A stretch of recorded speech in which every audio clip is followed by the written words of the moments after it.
Hello दोस्तों, तो कैसे आप सभी लोग। आज की वीडियो में मैं करने जा रहा हूँ डीएवी पब्लिक स्कूल के क्लास 7th SST चैप्टर 12, जिसका टाइटल है तुर्किश इन्वेजन्स इन नॉर्थ इंडिया। तो वैसे पिछले चैप्टर में हम लोगों ने चैप्टर 13 को पढ़ा था, जिसके अंदर हम लोग इसके बाद वाले चैप्टर को पढ़ा था हम लोगों ने। इसके अंदर हमने दिल्ली सल्तनत के बारे में पढ़ा था, और उसके बाद मैंने चैप्टर 15 का वीडियो डाल दिया था उसके पहले ही, जो कि था मुगल एम्पायर। तो चलते हैं, पहले 12 को कंप्लीट कर लेते हैं। अब ये बाकी था तो उसको पहले कर लेते हैं, उसके बाद और चैप्टर्स बाद में करेंगे, और इन सब के क्वेश्चन आंसर के वीडियो में कुछ दिन बाद डालूंगा। चलिए स्टार्ट करते हैं।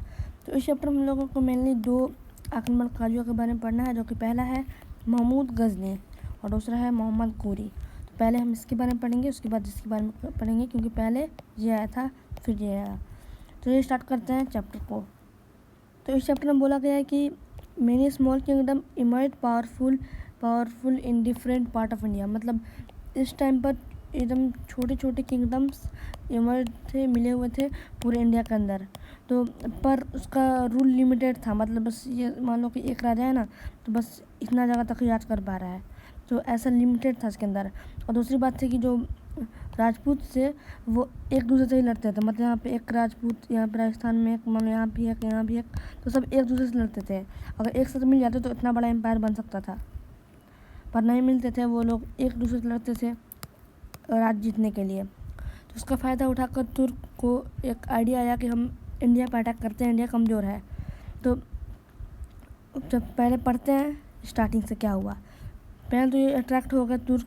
उसके बाद पहले हम लोग कहानी स्टार्ट करते हैं यहाँ से। तो यहाँ पर दिया होगा कि अब्बासिद खलीफ, तो वैसे इसको कैलिप्स है इंग्लिश के अंदर, तो हम लोग उसको हिंदी में खलीफा बोलते हैं।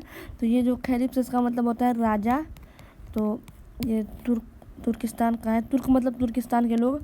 तो वहीं उसका एक राजा था अब्बासिद खलीफ, वो बगदाद था, और वो तुर्क्स को गार्ड बनाया था अपना। मतलब जो तुर्क्स थे, ये तुर्किस्तान, उसको उसके सब लोगों को अपना सैनिक बनाया था, उसको प्रोफेशनल सोल्जर बनाया था। और जब 19th सेंचुरी के एंड होते होते ये जो अब्बासिद खलीफ था, ये पूरे जो खलीफा थे, बस यही एक नहीं, सारे खलीफाज, उनका पावर वीक हो गया। मतलब मान लो ये खलीफा है और जिनके अंडर में आते हैं यहाँ पे तुर्क्स, मान लो यहाँ पे एक तुर्क है, यहाँ पे तुर्क है। अब क्या हुआ कि 9th सेंचुरी आते आते ये जो थे ना तुर्क्स, वो खलीफा से ज़्यादा पावरफुल हो गए। तो खलीफा का पावर अब कम हो गया, इसलिए अब तुर्क्स राज करने लगे। तो अब देखो 9th सेंचुरी के बाद खलीफा का पावर वीक हो गया, और फिर गवर्नर बनने लगे तुर्क्स। तो उसी तुर्क में से एक तुर्क था जो कि उसका सैनिक ही था, जो था गजनी का सैनिक, इसका नाम था महमूद गजनी। चलिए पहले उसके बारे में पढ़ते हैं। तो यहाँ से हम लोग को पढ़ना है महमूद गजनी के बारे में।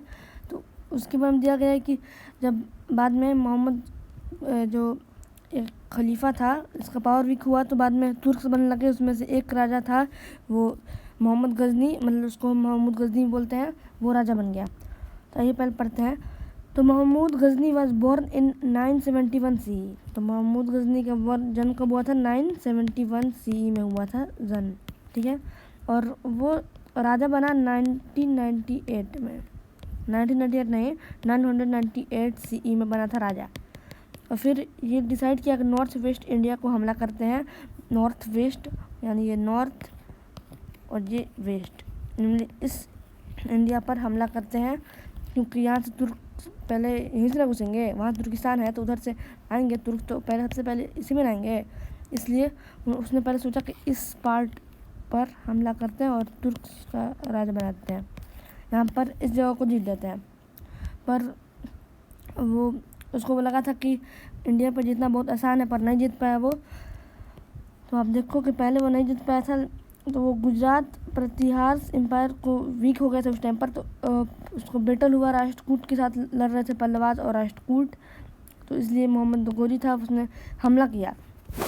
अब आपको उसके बारे में बताया गया कि मोहम्मद गोरी ने इंडिया पर 17 बार हमला किया, 17 बार, जो कि 1000 CE से लेकर 1027 CE तक, मतलब 27 सालों के बीच के अंदर उसने 17 बार हमला किया।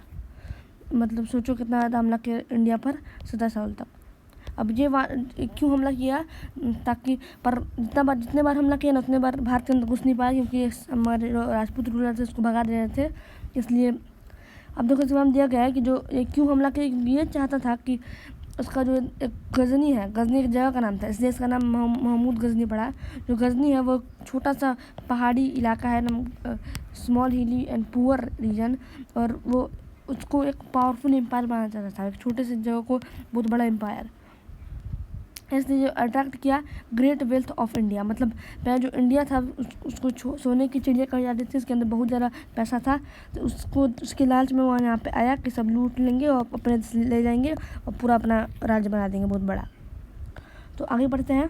तो ये तो इसलिए वो अफ़गानिस्तान और खुरासान को जीत के अटैक किया वेल्थ के इंडिया के लिए, और वो बुलंदर टाउन्स एंड टेम्पल्स को जीत गया, नगरकोट, थानेसर, मथुरा एंड कन्नौज, इन सबको वो जीत गया था इंडिया के अंदर। His most destructive attack was directed and against Somnath temple, मतलब जो इसका सबसे खतरनाक अटैक था वो सोमनाथ टेम्पल पे था, जो कि 1025 CE में किया था इसने।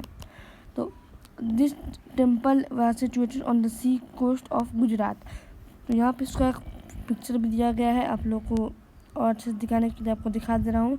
ये है वो पिक्चर जो कि आप देख लो अच्छे से, जो कि सी के पास है गुजरात के अंदर, यहाँ पे सी है ना, इसके पास ये टेम्पल है सोमनाथ टेम्पल, इसको उसने तोड़ा था। सोचो इस मंदिर को उसने तोड़ा था। ये जो मंदिर है ना वो उस टाइम का नहीं है, ये मंदिर को आपको अभी भी देख सकते हो, पर अभी आपको ये बहुत अच्छा मंदिर दिखेगा जो कि बाद में बनाया गया था इंडिया के अंदर गुजरात में, तो वापस से रिबिल्ड किया गया था। ये पूरा टूट गया था, तो आपको बताते हैं कैसे टूटा, आगे दिया गया है। जहाँ पर Rajput warriors put up the tips resignation but lost the battle, मतलब इस मंदिर को तोड़ने आया था तो राजपूत इनके खिलाफ लड़े, पर इतना बार हमला किया था इसलिए राजपूत कमज़ोर हो चुके थे और उस बैटल को हार गए। तो अब हम देखते हैं कि ये क्या किया, सोमनाथ का आइडल, यानी जो सोमनाथ मंदिर के अंदर एक मूर्ति था जो कि शिव जी का मूर्ति था, मतलब शिवलिंग, उसे तोड़ दिया और 20 मिलियन रुपीज़ लेकर भाग गए यहाँ से। 20 मिलियन, सोचो 20 मिलियन लेके भाग गए यहाँ से। और आप यहाँ पे देखो, ये मैंने एक डायग्राम सा बनाया है, इसको आपको मैं समझा देता हूँ। देखो जैसे कि ये है मान लो शिवलिंग, ठीक है, अब ये अपने आप फ्लोट करता था उस टाइम पर मंदिर में, अपने आप फ्लोट, मतलब एक जादू जैसा दिखता था ये कि फ्लोट कैसे कर रहा है। तो ये क्यों करता था, क्योंकि मैग्नेट का प्रॉपर्टी था जो कि इसको फ्लोट करवाता था। इसके बीच में कोई जगह नहीं थी, एकदम खाली था, फिर भी उड़ता था आसमान में। कैसे, क्योंकि ये मंदिर के चारों तरफ ना, यहाँ ऊपर, यहाँ सब जगह नीचे से भी पूरा मैग्नेट था, जिसके कारण ये बैलेंस होकर बीच में रहता था। तो क्या हुआ ना कि मतलब ये पूरा इसके कारण ये बीच में फ्लोट करता था और नीचे लगता था ना कि ये उड़ रहा है। तो ये लोग को समझ में आता नहीं था, तो उसने क्या किया, बहुत बार हमला किया इस पर। क्या किया कि उसने सामने से हमला नहीं किया था, इस साइड से हमला किया था और किनारे से उसको ऐसे तोड़ा मंदिर को इस साइड से। तो क्या हुआ कि मतलब ये पूरा मंदिर है ना, यहाँ पे शिवलिंग है, तो इस साइड तोड़ा तो आधा मतलब मैग्नेट ब्रेक हो गया, इससे जो मूर्ति था वो धड़ाम से गिर गया नीचे, मतलब उस शिवलिंग की जगह पर नीचे यहाँ पे गिर गया। जैसे क्या हुआ कि फिर जो अंदर घुसा और अंदर घुस के साथ हमला किया इसके अंदर, और सबको जितने पंडित थे सबको मार डाला, वहाँ का पूरा 20 मिलियन रुपीज़ लेके भाग गया। अब आगे बढ़ते हैं। तो देखो बहुत लोग ये मानते हैं ना कि मोहम्मद गजनी था, वो यहाँ पे इंडिया में कुछ लूटने नहीं आया था, वो मुस्लिम को फैलाने आया था। पर देखो ये रियलिटी नहीं है, क्योंकि देखो मंदिर को तोड़ने, अगर कोई राजा मंदिर को तोड़ रहा है, उसके अंदर से कोई लूट के ले जा रहा है, तो वो तो मुस्लिम को फैलाने तो बिल्कुल नहीं आया होगा। तो ये गलत है, लेकिन बहुत लोग मानते हैं ऐसे सच। अब यहाँ से पढ़ते हैं। और Mahmud's invasion expose the weakness of Indian rulers, जो महमूद गजनी था वो उसने एक्सपोज कर दिया इंडियन रूलर के कमजोरी को, कि मतलब लोग कितने कमजोरी के एक दूसरे से ही लड़ते हैं आप खुद के अंदर ही। और वो इस्टेब्लिश करना चाहता था मुस्लिम एम्पायर, पर ये झूठा है। और इसके कारण ट्रेड इंटरेस्ट भी बढ़ गया मुस्लिम और इंडिया के अंदर। ये यहाँ पे इंडिया में लूट के गए ना, तो जो मुस्लिम थे वो इंडिया के अंदर कुछ आने लगे और ट्रेड करने लगे। तो इससे इस्लामिक और इंडिया के बीच में एक रिलेशन बन गया था इसके बाद से। तो अब देखो ये सब हम लोग के ये बहुत, लेकिन हम लोग के लिए बुरा बात है, क्योंकि हम लोग के वैल्यूएबल बहुत महंगा आर्टिस्टिक टेम्पल्स और आइडल्स को चुरा के ले गया था और तोड़ के ले गया था, जो कि इंडियन हेरिटेज का बहुत ज़्यादा नुकसान था। और 20 मिलियन रुपये ले गया वो अलग। अब डूइनो पढ़ते हैं, इसमें क्या गया कि मोहम्मद गजनी है, उसे हम लोग बहुत तोड़ फाड़ करने वाला, एकदम ख़राब के रूप से जानते हैं, मंदिर तोड़ने वाला के नाम से जानते हैं इंडिया के अंदर। पर इसके अपने देश में इसे एक राजा बहुत अच्छा बिल्डर के नाम में जाना जाता है। क्यों? क्योंकि उसने अपने यहाँ से जो लूट गया था 20 मिलियन, वो अब वहाँ पर अपने देश में जाकर बहुत सी चीज़ों को बनाया था, इसलिए बिल्डर बन गया था। शाहनामा कविता लिखे हैं इसके फिरदूजी एक उसके राइटर है, उसने लिखा है, उसमें बताया उन्होंने ब्यूटीफुल मॉस्क्यू बनाया था और ग्रेट एम्पायर खड़ा किया था। इसके अंदर और भी किताबल हिंद में लिखा गया है इनके बारे में और बहुत सारी चीज़ें। अब दूसरा राजा है जिसका नाम है मोहम्मद गोरी। इसके बारे में पढ़ते हैं, जिसके बारे में बहुत इंटरेस्टिंग कहानी पहले पढ़ते हैं। तो मोहम्मद गोरी जो है ना, वो एक छोटे किंगडम का, घोर का अफगानिस्तान में एक किंगडम का था। तो ये कनकर्ड किया गजनी को पहले, और वो अपने भाई को इसके चार्ज में देकर वो सोचा कि अब इंडिया में चलते हैं महमूद गजनी की तरह, कि हम भी जाकर लूट के चल जाएंगे। तो उसने क्या किया कि आते आते उसने सोचा कि कितना जल्दी मैं पूर्वज ही, मतलब मेरे ही जगह के हैं जो यहाँ से पूरा लूट के चले गए, तो बहुत छोटा मोटा देश होगा इंडिया। तो उसने हमला कर दिया इंडिया पर। तो इंडिया पर पहले हमला किया, तो उसने पहले हमला किया दिल्ली पर। तो दिल्ली पर उस टाइम पर राज करते थे पृथ्वीराज चौहान, जिनके बारे में एक एनिमेटेड कहानी भी आप जाकर देख सकते हो यूट्यूब के अंदर, जो कि बहुत मस्त कहानी, इसके अंदर सारी चीज़ें बताया गया है इसके बारे में और उनके बारे में। तो आप पहले देखो क्या हुआ। जो सब जो इसके अंदर एक और बात बोली गई है कि जो मोहम्मद गोरी है उसको मिला क्रेडिट मुस्लिम एम्पायर को इंडिया के अंदर लाने का। मतलब मोहम्मद गोरी ने ही मुस्लिम एम्पायर को इंडिया के अंदर लाया, जिससे मुगल एम्पायर बाद में और दिल्ली सल्तनत की नींव रखी गई। चलिए पहले आप पढ़ते हैं आगे। तो ये उसने पेशावर, लाहौर और सिंध को कर लिया कब्जा में। पर क्या हुआ कि इसने ना आते आते दिल्ली में, मतलब इंडिया में आते आते दिल्ली पर हमला कर दिया, जो कि इसके राजा थे पृथ्वीराज चौहान। इसने सोचा कि हरा देंगे, तो इसलिए तराइन का फर्स्ट बैटल हुआ, फर्स्ट बैटल हुआ तराइन का, जो कि 1991 से 1992 से तक के बीच में हुआ था। अब देखो अब क्या हुआ कि इस बार जो मोहम्मद गोरी है वो पृथ्वीराज चौहान से हार गया। पृथ्वीराज चौहान ने इसको मार के भगा दिया और इसको छोड़ दिया, क्योंकि जब इसको पूरा घायल हो चुका था तराइन के फर्स्ट युद्ध में। अगर पृथ्वीराज चौहान चाहते तो इसको मार देते, पर नहीं मारे, क्योंकि इसने माफ़ी मांगी थी। इसने तलवार झुकाकर पैर पर गिर गया था, इसलिए पृथ्वीराज चौहान ने इसको छोड़ दिया था। पर अगली बार इसने फिर हमला किया। इस बार ये जयचंद से मिल गया था। जयचंद एक राजा है जिसके बारे में आपको मैंने बताया ना, एनिमेटेड एक इनका कहानी है, उसमें आपको जाकर देख लीजिएगा जयचंद। तो जयचंद न इससे बहुत जलता था पृथ्वीराज चौहान से, इसलिए इसने तुर्क का साथ दिया, मतलब तुर्क का साथ दिया जयचंद ने, और दोनों मिलकर पृथ्वीराज चौहान पर हमला किया और सेकंड बैटल ऑफ तराइन में इनको हरा दिया पृथ्वीराज चौहान को। फिर क्या हुआ कि इसमें बारे में दिया गया है कि इंडिया के अंदर कास्ट सिस्टम था, जिसके कारण ये सब हो पाया कि यहाँ पर इंडिया में गोरी आ पाया, ये सब के बारे में दिया गया है। और राजपूत तुर्क का हेल्प करते थे अपने देश के अगेंस्ट। तो ये बहुत बुरी बात थी कि अपने देश वाले लोग दूसरे का हेल्प करके अपने देश को ही मार रहे हैं।